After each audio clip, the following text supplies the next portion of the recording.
nosotros el embajador Stephen McFarland, fue representante de su país en Guatemala y bueno, ha tenido vínculos con el país por más de 20 años. Esta semana la Universidad de San Pablo le concede un doctorado honoris causa en liderazgo. Y embajador McFarland, hay una nota de hoy también, el Laboratorio de Impacto sobre el Estado de Derecho de la Facultad de Stanford, en nombre suyo, según entiendo, presentó un amicus curiae ante la Corte de Constitucionalidad, y el documento acompaña la opinión consultiva del presidente Bernardo Arévalo sobre la reforma que se ha propuesto a la Ley Orgánica del Ministerio Público. ¿Qué puede contarnos de eso, embajador? Sí, pues la opinión que formuló el Laboratorio de Impacto sobre Estado de Derecho de la Facultad de Derecho de Stanford, un amicus curiae es una opinión opcional que se hace para simplemente expresarse ante la Corte. La Corte no tiene que hacerle caso, pero normalmente en el mundo por lo menos leen estas opiniones y a veces arroja ciertos elementos que no habían considerado antes, entonces puede ser de interés. Tendría que recalcar que las mismas personas, yo era en nombre mío, hicieron un amicus curiae sobre el caso que eventualmente llegó a la Corte de Constitucionalidad en diciembre sobre la toma de posesión del presidente Arévalo. Y la Corte, como saben, falló 5-1 en favor de esa petición. Pero esta petición, aquí el caso es que el presidente Arévalo ha pedido una opinión a la CC sobre los mecanismos constitucionales para reemplazar a la fiscal general. Y esta opinión que nosotros entregamos hoy no habla sobre si debería o no reemplazar a la fiscal general, sino que examina los mecanismos que realmente consideramos que son deficientes para poder, en un caso hipotético, remover a un fiscal general o una fiscal general. Y el gran problema de la ley, y entiendo bien por qué, o sea, quienes lo hicieron hace 8 años y con qué motivos, para proteger a la entonces fiscal general Thelma Aldana. Pero el problema es que realmente parece que no existe ninguna manera para sacar a un fiscal general constitucionalmente, porque la única manera es que alguien que depende del propio fiscal general, en este caso en el día de hoy sería Consuelo Porras, tendría que ser alguien que trabaja por ello. O sea, un subordinado tendría que decir, ¿sabe qué? Yo la voy a investigar, yo quiero elevar esto a la Corte Suprema para que voten sobre el antejuicio, y etcétera. O sea, ¿quién cree que, sobre todo en este Ministerio Público, la fiscal va a permitir eso? Entonces realmente no existe un mecanismo real de reemplazo. Y comparamos esto con los estándares internacionales y instrumentos internacionales que Guatemala ha firmado. Entonces, ese es básicamente... Es un aporte, digamos así. Sí, es un intento de hacer un aporte al debate, que ahora le queda a la CC decidir cómo responder al presidente. Embajador, usted conoce el país. Usted seguramente sabe de esta polarización que ha ido creciendo con los años. Y seguramente usted se imaginará que en este momento habrá varios oyentes, no sé si muchos, no sé si pocos, pero varios, que dicen, bueno, que tiene que ser un estadounidense hablando de la situación de Guatemala. Sin embargo, hay una situación ahora. Usted ya no es un representante diplomático. Usted ya, digamos, puede emitir su opinión. ¿Usted está consciente de esa situación que se da en Guatemala, de rechazo a que alguien que no es de aquí haga comentarios sobre nuestra política, sobre nuestra situación? Sí, estoy consciente. Digamos... hasta puedo simpatizar un poco con esa posición, pero yo creo que hay dos respuestas. Y primero, yo creo que la relación entre los Estados Unidos y Guatemala, en mi caso, y como como tú dijiste, no soy ya representante de los Estados Unidos, pero la relación entre los dos países es tan estrecha y también marcada por una continua migración de guatemaltecos hacia los Estados Unidos, cosa que tiene un impacto político en los Estados Unidos. Va a ser un factor clave en las elecciones generales este noviembre en los Estados Unidos. Entonces, de hecho, cada país ya está teniendo un impacto en la vida interna política del otro. Entonces, yo creo que podemos tratar de simplemente, no sé, romper esos vínculos para que cada uno sea casi autárquicamente independiente, o podremos tratar de llegar a algún acuerdo sobre los intereses mutuos que tenemos. Y a nosotros, creo que en Estados Unidos nos interesa sobremanera la evolución del sistema político en Guatemala, porque tiene mucho que ver con la corrupción, la inseguridad, la falta de inversión, la falta de oportunidades y esperanzas, que a su vez impulsan a los guatemaltecos a mirar a los Estados Unidos. Yo creo que cada año entre 200 y 300 mil ciudadanos de Guatemala emigran hacia los Estados Unidos. Entonces, creo que tenemos un interés legítimo en eso. Ahora, eso sí, yo creo que las opiniones tienen que hacerse de una forma productiva y respetuosa. Embajador, usted lo mencionó en una de sus primeras intervenciones, el tema de cómo se logró que el voto popular, la elección hecha el año pasado, se respetara.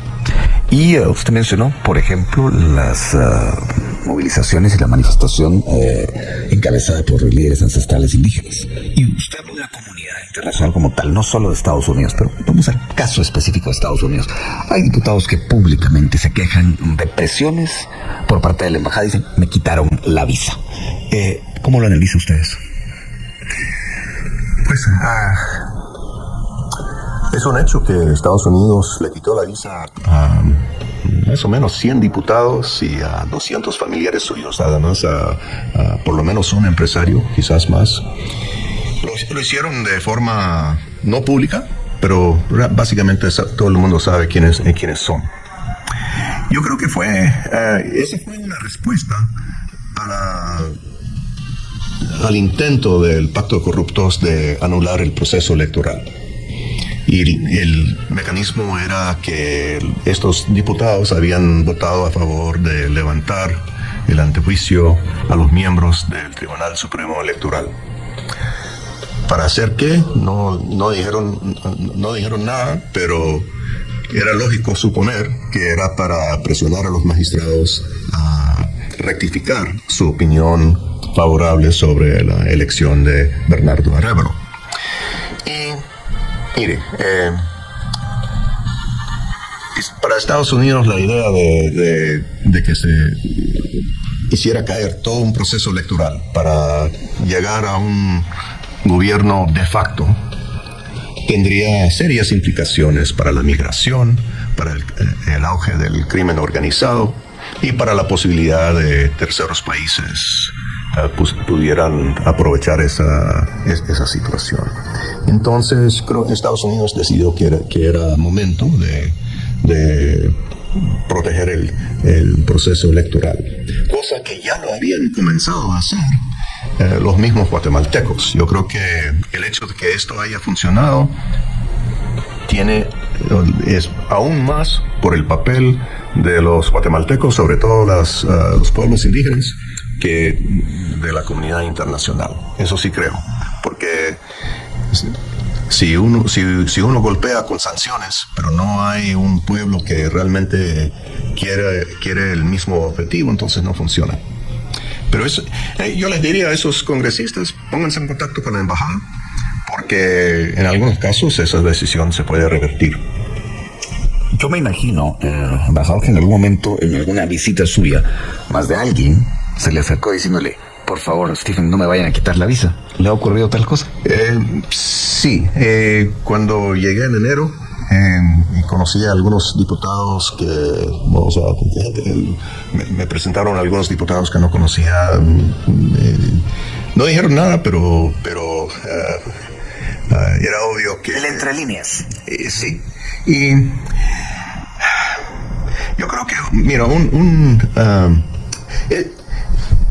yo creo que estas sanciones, cuando golpean a los líderes, digamos, los principales representantes del pacto corruptos, no tienen tanto efecto inmediato, pero cuando golpea contra, digamos, los segundos y los terceros, y toda la gente en el Congreso que le siguen las órdenes para votar, eso sí tiene más mella. Pero creo que también es importante no castigar por castigar, sino castigar para lograr algo que sea bueno para la democracia. Entonces, en este caso entiendo que algunos ya han recuperado sus visas. Y tomando en cuenta que nos queda un minuto para la corte del embajador, una pregunta. Usted que conoce la política estadounidense, conoce a Guatemala, seguramente sabe que hay un grupo que está apostando a que el 5 de noviembre gane el Partido Republicano y que el abanderado del partido sea Donald Trump y regrese a la presidencia, regrese a la Casa Blanca. ¿Usted cree que esa apuesta tiene sentido en cuanto a que se pueda favorecer algún tipo de corriente en Guatemala contraria a la actual? Yo entiendo esa propuesta desde la parte emotiva.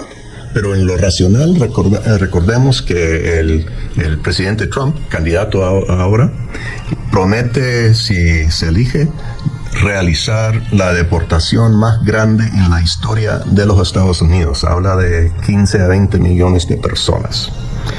Y si lo hace, y si se elige presidente, o sea, él está dispuesto a hacer las cosas a como dé lugar.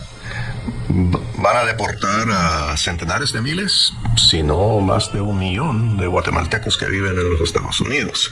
Y se cierra la migración, bajan las remesas.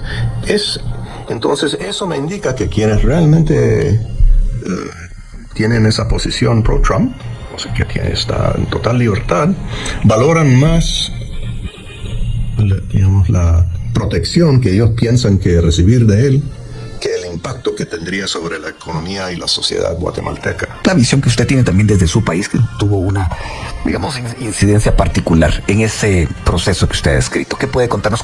¿Qué saca usted limpio de lo que sucedió en Guatemala a finales del año pasado? Sí, déjame comenzar que yo creo que ser diplomático quiere decir que uno debería tratar de empatizar con personas que son distintas y a veces hasta adversarios o hasta enemigos de uno. Pero uno tiene que tratar de comprenderlos y escucharlos. Pero también hay que ser franco. Entonces, las palabras francas creo que son una parte a veces no tan utilizada de una buena diplomacia. En cuanto a lo que llamo los dos procesos, el proceso electoral funciona con sorpresas, pero funciona bien. O sea, porque en Guatemala sí hay sí diseñaron bastante bien el sistema de registro y sobre todo de conteo de los votos. Y cuando salieron los resultados, y además había misiones de la OEA, de la Unión Europea, de la sociedad civil, pero el proceso mismo funcionó como tenía que funcionar. Deben estar orgullosos de eso. Luego, después de la primera vuelta, arranca lo que llamaría el proceso antielectoral para tratar de invalidar a Semilla, y después de la segunda vuelta entra a todo pulmón.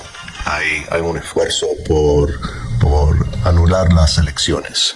Y aquí lo llamativo es que, si bien fue una propuesta muy aparatosa, que judicialmente carente de sentido, la verdad es que tenía su fuerza política, porque tenía el apoyo no abierto, pero real, del presidente Yamatei y de todo el pacto de corruptos.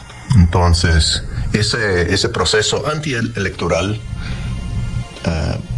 fracasa después de dos cosas, y creo que lo primordial fueron las protestas ciudadanas, sobre todo de los líderes ancestrales indígenas. Y segundo, la presión internacional. Y creo que ahí es importante ratificar que esto no fue simplemente algo de Estados Unidos, eso fue de la Unión Europea, de la OEA y también Estados Unidos. Y con eso bloquean el proceso antielectoral, pero no lo termina. Continúa, se transforma en más algo casi subversivo, algo debajo del terreno. Y es la lucha actual, que es una lucha de vida o muerte entre el pacto corruptos y las fuerzas democráticas. ¿Usted cree entonces que eso que usted describe como el proceso antielectoral se mantiene? Yo creo que se mantiene. Ya no, digamos, el propósito ya no es disputar la validez de las elecciones, aunque quizás en algún momento lo van a retomar. Creo que el propósito es tratar de arrinconar al gobierno de Arévalo y a Semilla y a todas las fuerzas que habían contrariado al pacto de corruptos para ver si los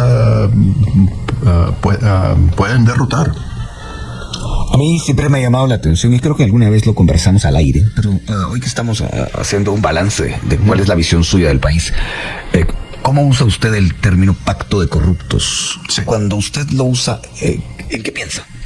Bueno, yo pienso yo creo que el pacto de corruptos yo lo veo como una confederación, un grupo de aliados que no dejan de tener ciertas rivalidades, pero que... Rivalidades entre ellos, dice usted. Entre ellos, pero que comparten intereses que son principalmente el acceso al poder, el acceso a la plata y la protección, o sea, la impunidad. Entonces, yo creo que ahí están incluidos varios miembros de los anteriores gobiernos, la parte ejecutiva, de congresistas, financistas de partidos, no todos los congresistas, algunos congresistas, algunos partidos políticos, algunos financistas, operadores judiciales y fiscales, algunos empresarios, no muchos, pero algunos empresarios. Y bueno, yo creo que como confederación mostró sus debilidades en el proceso electoral el año pasado. No operó como una unidad homogénea. Por ejemplo, o sea, Bukele en El Salvador creo que tiene un gobierno totalmente homogéneo, o sea, jerárquico, bajo su control. El pacto es algo un poco más disperso. Pues de eso podemos platicar y otras cosas después de la pausa. Corte, volvemos. Y bien, hasta acá el video de hoy. Recuerden que ustedes tienen la última opinión que pueden dejar acá abajo en la cajita de comentarios. Dicho esto, nos vemos hasta el siguiente video. Adiós.